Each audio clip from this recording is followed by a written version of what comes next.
चलिए अपने संवाददाता कुणाल के पास आपको लिए चलते हैं। दिल्ली से हमारे साथ जुड़ रहे हैं। कुणाल, क्या जवाब दिया गया है, कब तक दिया जाएगा? और जो आरोप लग रहे हैं कि भले ही कलाकारों ने पैसे न लिए हों, लेकिन जिस तरह से कॉन्सर्ट का आयोजन हुआ है, जिस पैमाने पर वहां पर लाइट, साउंड सिस्टम, सारी चीजें लगी हुई हैं, उन पर कितना खर्च आने का अनुमान है? क्या कह रही है आम आदमी पार्टी?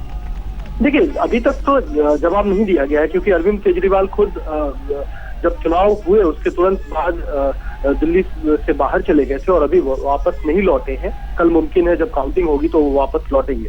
लेकिन जो हिसाब किताब है, आपको बताएं कि इसमें नियम यही कहता है कि जो भी खर्च होता है किसी भी इलेक्शन में, जब कैंडिडेट की घोषणा हो जाती है, वो अपना नामांकन भर देता है, उसके बाद उसे अपने हिसाब किताब का ब्यौरा रखना होता है और 14 लाख से ज्यादा कोई भी अपने चुनाव का खर्च नहीं कर सकता है। इसमें ये जो पूरा कंसर्ट है वो नई दिल्ली विधानसभा क्षेत्र में हुआ है, जहां से अरविंद केजरीवाल खुद उम्मीदवार हैं, और इसलिए जो कंसर्ट का खर्चा है, जो जितने भी उम्मीदवार स्टेज पर होते हैं, उन सभी के हिस्से में बराबर बराबर बांट दिया जाता है।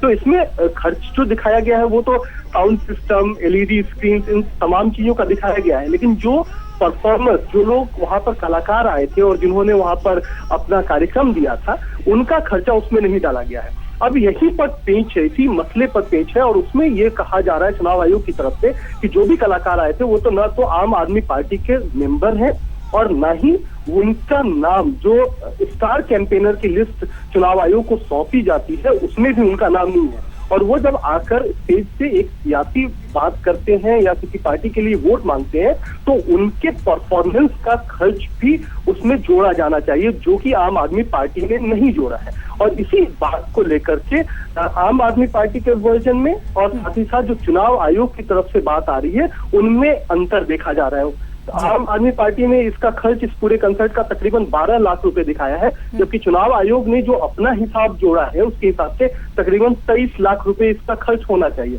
यानी सीधे सीधे 10 लाख रुपए का जंप है। और अगर वो हिसाब अगर अरविंद केजरीवाल के हिसाब में जोड़ा जाता है तो शायद उनका चुनावी खर्च 14 लाख रुपए से ऊपर चला जाएगा, और वो एक केस बन सकता है उनकी अयोग्यता का इन चुनावों में। तो एक बड़ी बात है। कुणाल, बने रहिए हमारे साथ। हम दर्शकों को एक दफा जो चीजें आपने समझाई हैं वो भी हम उन्हें बताएं कि क्यों चुनाव आयोग केजरीवाल के खिलाफ कार्रवाई कर सकता है। दरअसल आम आदमी पार्टी की दलील है कि कलाकारों ने जंतर मंतर पर बिना पैसे के परफॉर्म किया, लेकिन नियमों के मुताबिक स्टार प्रचारकों की लिस्ट, जैसा कुणाल भी बता रहे थे, आयोग को पहले देनी होती है और फिर उन प्रचार करने वाली हस्तियों का खर्च आयोग जोड़ता नहीं है।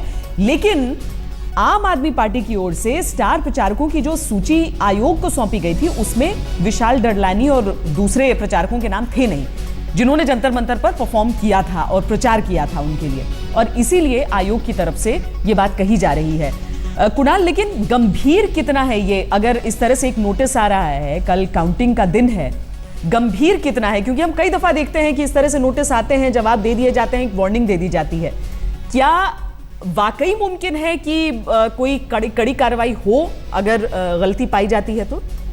देखिए, जहां तक नियमों की बात है वहां पर इस पर कार्रवाई बनती है अगर इसमें गलती पाई जाती है। लेकिन बात यही है कि किस तरीके से जवाब दिया जाता है अरविंद केजरीवाल की तरफ से। क्या वो संतुष्ट कर पाते हैं अपने जवाब से चुनाव आयोग को, और क्या चुनाव आयोग इस पूरे मसले को, जो वो दलील दे रहे हैं कि उन्होंने बिना किसी पैसे के परफॉर्म किया और केवल विशाल ददलानी नहीं आए थे और भी बाकी सारे आर्टिस्ट वहां पर आए थे, तो उनने बिना पैसे के किया, तो इस पर उन कितना संतुष्ट कर पाते हैं, इस पर सब कुछ होगा। और क्या इस पूरे मामले पे थोड़ी लीनियंसी बरती जाएगी क्या आम आदमी पार्टी के साथ, क्योंकि नई पार्टी है। लेकिन नियमों के हिसाब से बेशक ये तमाम दलील दी जा रही हो आम आदमी पार्टी की तरफ से, लेकिन नियमों के हिसाब उन पर निश्चित तौर पर कार्रवाई हो सकती है, क्योंकि 14 लाख की जो कीमत तय की जाती है उससे ऊपर जाना बिल्कुल मंजूर नहीं होता है, और उस पर कोई भी उम्मीदवार शिकायत कर सकता है, कोई भी कोर्ट में जा सकता है। तो ये पूरा मामला लंबा भी खिंच सकता है। चलिए, बहुत बहुत शुक्रिया कुणाल इस पूरी जानकारी के लिए। हमारे संवाददाता बता रहे हैं कि दिक्कत है अरविंद केजरीवाल के लिए, लेकिन देखना होगा कि जवाब कैसा देते हैं वो और उससे संतुष्ट होता है कि नहीं आयोग।